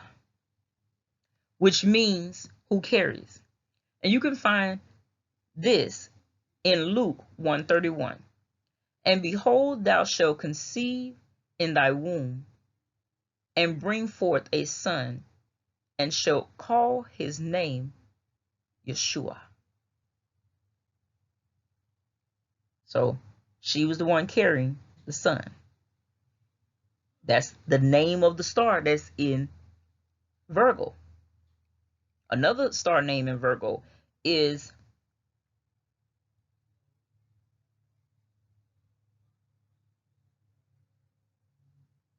Bejiva.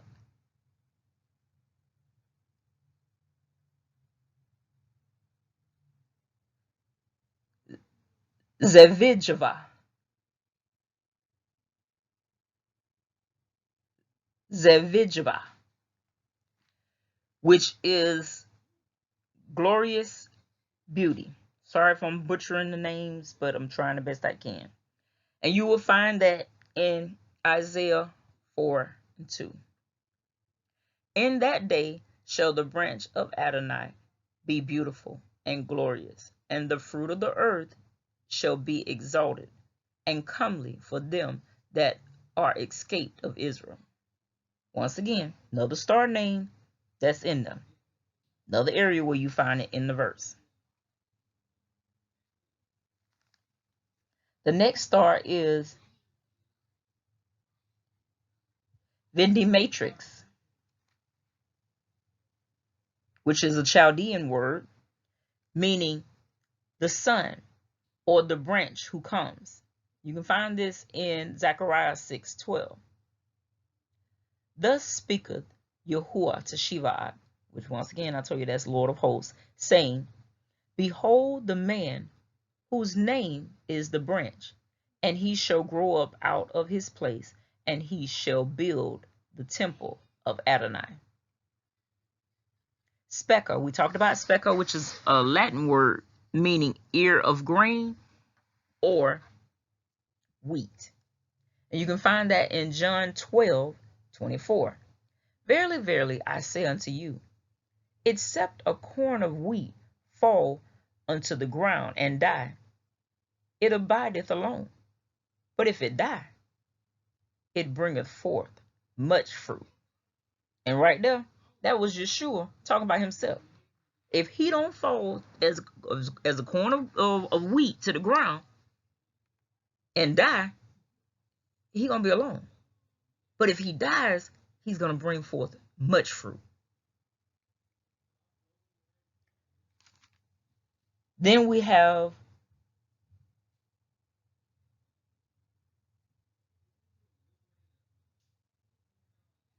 Almuridin, which means who shall come down. You can find this in John 6:38. For I have come down from heaven, not to do my will, but to do the will of him who sent me. Once again, this is Yeshua letting them know, I didn't come down, I came down, but I didn't come down to do my own thing. It was Adonai who sent me. Pay attention to these three pictures. I'm not telling you, the enemy works to try to change things in order to throw people off. This first picture is a picture of, which is an Egyptian picture, of a woman holding a child, a son, and she has him lifted up, meaning that he's raised above her. And she's looking onto him, adoring him, having a good time with him. The next one, you have a woman sitting down, holding her son, cuddling her son, desiring her son. On the Egyptian pyramid, you'll see that the name is Kuma. The second picture, you'll see the name is Kuma Bernice. Do you see this third picture? If you ever pull like any type of star chart nowadays, this is what you're going to see show up in the star chart, which is Kuma Bernice, and it is a wig. Please tell me how you end up getting a wig in the sky. But we're going to find out where they faltered at. one thing you will notice as languages change, sometimes you might not know the actual meaning or how to actually say a word in another language. I run into that with a few of my Latin friends. They will know how to say it in their own language, but they won't be able to tell me what it is in English because they just don't know the right word for it. You know, the word could exist, but they just don't know the word for it. It would be something that, you know, we would have to just like Google and find out exactly what the word is in order to get to the bottom of it. I ran into that too many times. Or they flip words, you know, like we would say red beans, they would say beans red in their language. It's just the way that it go. Now let's get to the bottom of how these changes came about. The first deacon for Virgo is Kuma, meaning the desired in Hebrew. But the Greeks had the word for hair, kumi.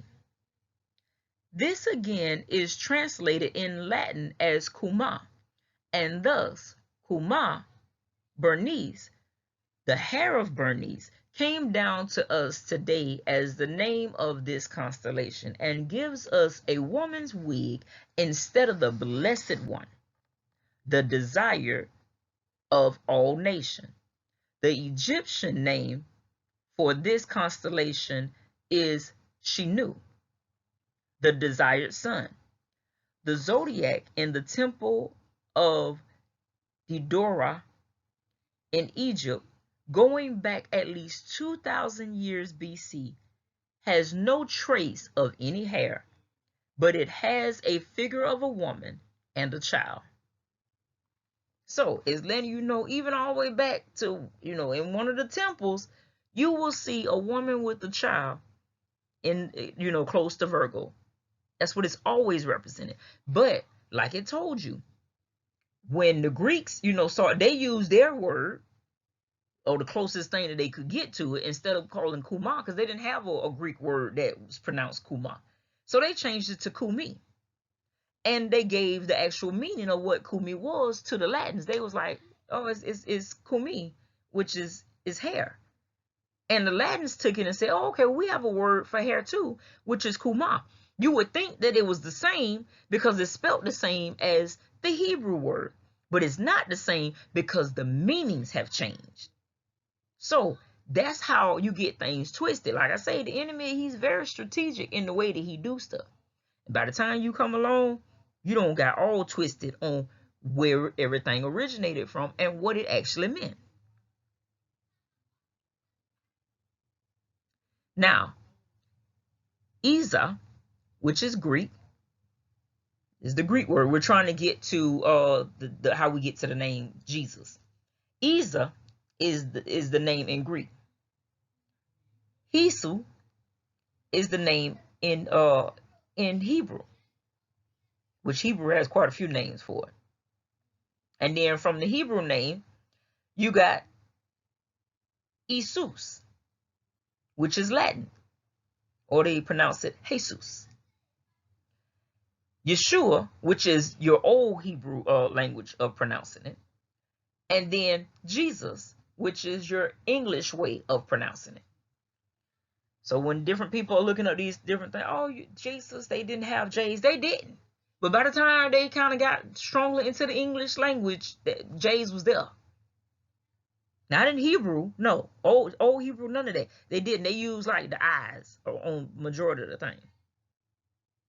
So that's what you're going to see whenever you actually go to look up the words. And most languages try to keep it as close as they possibly could. In Matthew 1:21, and she shall bring forth a son, and thou shalt call his name Yeshua, for he shall save his people from their sins. Messiah, or Hamashiach in Hebrew. Then you have Christos in Greek, or Christ in English. All of those mean Messiah. In Psalms 2:2, the kings of the earth set themselves, and the rulers take counsel together against Adonai and against his anointed, saying.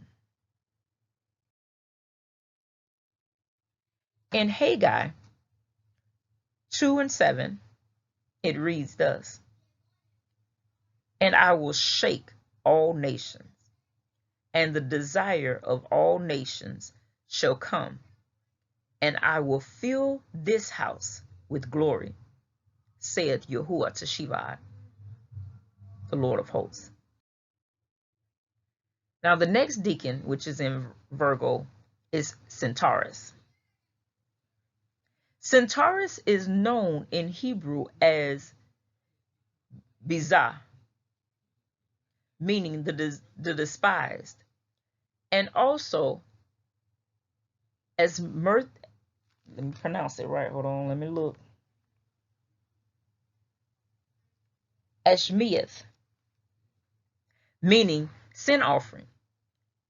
Albiz is his ancient Arabic name, meaning the despised.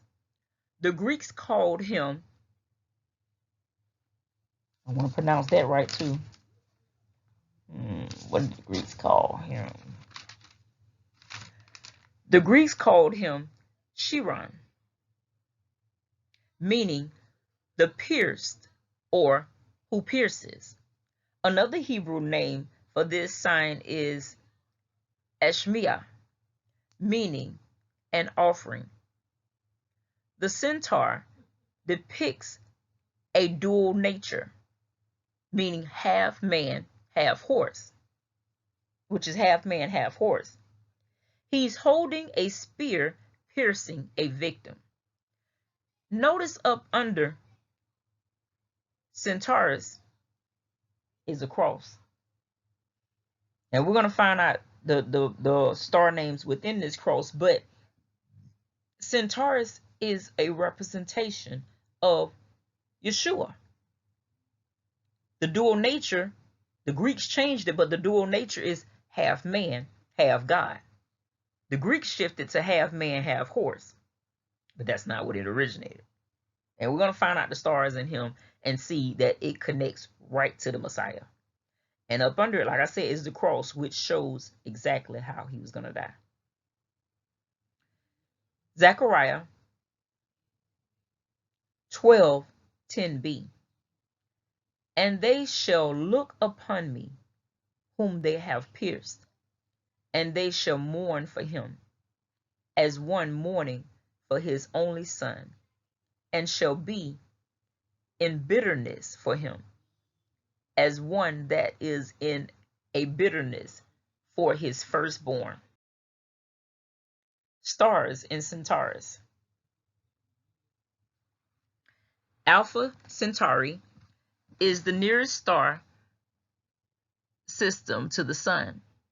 It is the brightest star in Centaurus constellation and the third brightest star in the sky. The ancient name for this star is, I want to pronounce that right too, Ptolemy, which means the hereafter and the heretofore and the hereafter. Isaiah 53:3-10. He is despised and rejected of men, a man of sorrow and acquainted with grief. And we hid, as it were, our faces from him. He was despised, and we esteemed him not. Yet it pleased Adonai to bruise him. He hath put him to grief. When thou shalt make his soul an offering for sin, he shall see his seed. He shall prolong his days, and the pleasure of Adonai shall prosper in his hand. Centaurus star names. Centaurus contains two of the top 10 brightest stars in the sky: Alpha Centauri and Beta Centauri. It is also home to Centaurus A, one of the brightest galaxies in the night sky, and to the globular cluster Omega Centauri. This is the third star in the Alpha Centauri system, which is Proxima Centauri. Proxima Centauri. Proxima means the pierced. Sorry, Proxima. Not Proxima means the pierced. Revelation 1:8. I am the Alpha and the Omega, the beginning and the end, saith Adonai, which is, and which was, and which is to come, the Almighty. That's the thing that I was telling you about with the heretofore and the hereafter. Let's do a recap. So in Virgo, we see the promised seed, the man whose name is the branch, in Kuma. We see the promised seed in the form of a son, the desired one, born of a virgin, and nurtured and growing strong, filled with the spirit and wisdom of Elohim. In Centaurus, we see a man having two natures, Elohim and man.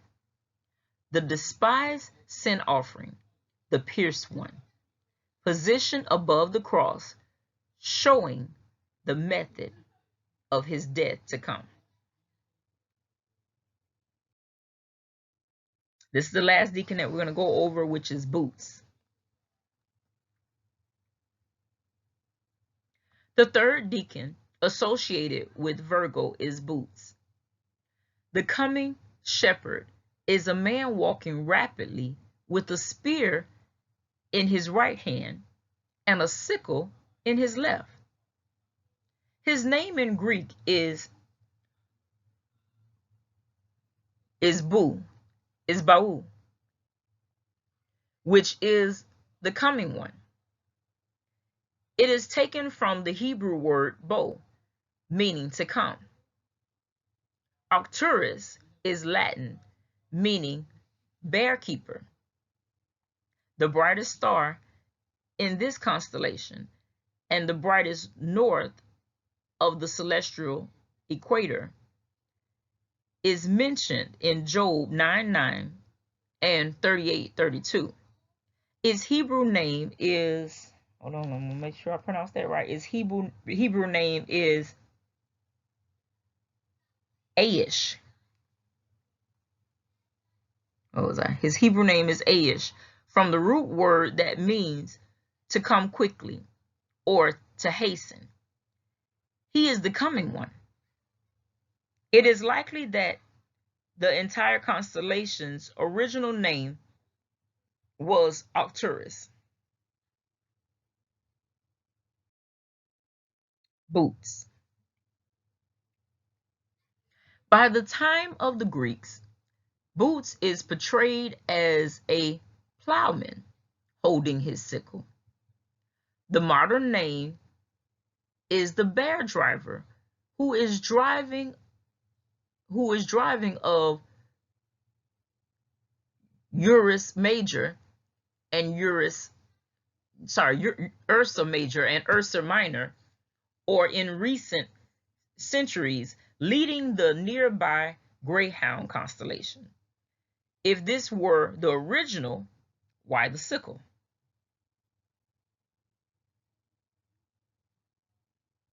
That's the tool and weapon of the farmer, not the hunter.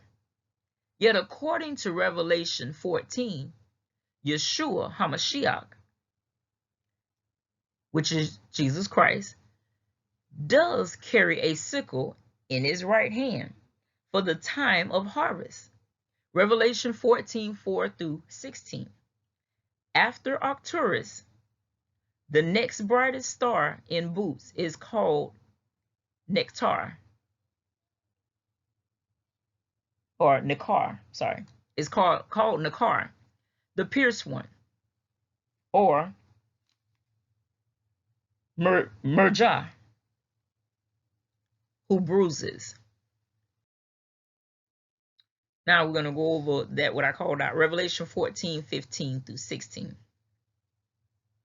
And another angel came out of the temple, crying with a loud voice to him that sat on the cloud, thrust in thy sickle, and reap, for the time is come for thee to reap, for the harvest of the earth is ripe.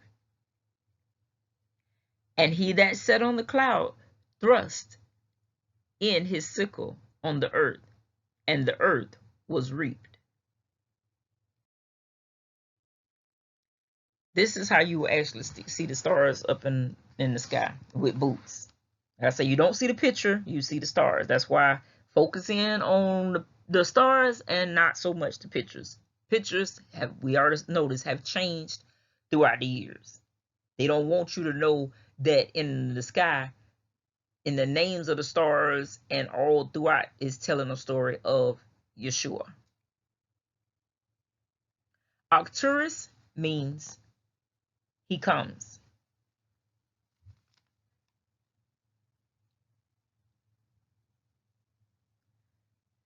Alcalorps means the branch, treading underfoot, or shepherd crook.